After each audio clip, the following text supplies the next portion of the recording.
Selamat datang di praktek penerapan pembelajaran berdiferensiasi oleh Jenny Sasmita. Dengan judul Membangun Kepercayaan Diri Murid Kelas 7 SMP Maitreya Wira pada mata pelajaran matematika melalui pembelajaran berdiferensiasi. Kurikulum Merdeka merupakan kurikulum yang dapat diubah dan diadaptasi sesuai kondisi satuan pendidikan. Dengan tujuan, setiap satuan pendidikan dapat mengoptimalkan potensi yang dimiliki muridnya sesuai dengan kodrat alam dan kodrat zaman, agar selamat dan bahagia. Kepercayaan terhadap kemampuan diri sendiri merupakan potensi awal yang harus dikembangkan. Dalam rangka mengoptimalkan kepercayaan diri pada murid, pembelajaran berdiferensiasi dapat digunakan sebagai strategi untuk mengembangkan potensi awal tersebut.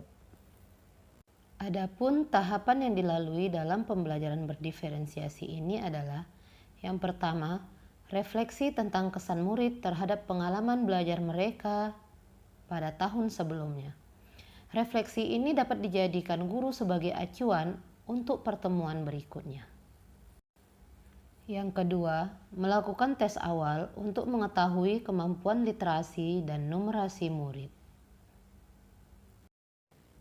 Tes ini dilakukan untuk mendapatkan acuan dalam membagi kelompok belajar. Yang ketiga, menanamkan kompetensi sosial dan emosional sebagai landasan terciptanya suasana belajar yang nyaman, sehingga antara sesama murid mereka akan bisa bekerja sama demi tercapainya kebaikan semua. Keterampilan sosial emosional harus berjalan beriringan dengan kecerdasan intelijensi murid agar terciptanya kehidupan yang selamat dan bahagia. Yang keempat, kegiatan belajar dilakukan secara berkelompok sesuai hasil tes awal. Murid diberikan kebebasan untuk menciptakan suasana yang menyenangkan dan nyaman pada kelompok mereka masing-masing. Beberapa kelompok yang biasanya terbentuk adalah: kelompok 1, kelompok siswa yang tidak mampu memahami soal cerita. Kelompok 2, kelompok siswa yang mampu memahami soal cerita tetapi butuh petunjuk untuk mencari solusi. Yang ketiga, kelompok siswa yang mampu mengolah cerita untuk mencari informasi tapi terkendala dalam proses berhitung. Yang keempat, yaitu kelompok siswa yang sudah memiliki kecerdasan yang bagus, yang mampu mengolah cerita dan mencari solusi secara mandiri, dan menyelesaikan perhitungan dengan kemampuan mereka masing-masing. Dalam penerapannya, tentu saja berbagai kendala masih dihadapi oleh guru. Yang pertama, belum semua murid memiliki perasaan untuk saling membantu dan bekerja sama. Yang kedua, setiap murid memiliki gaya belajar yang berbeda yang tidak sesuai dengan teman satu kelompoknya. Yang ketiga, tidak adanya wifi untuk murid sehingga guru kerepotan untuk membuat media pembelajaran yang berbeda untuk setiap kelompok. Yang keempat, murid masih lebih percaya untuk berkomunikasi langsung bersama guru daripada dengan teman satu kelompoknya.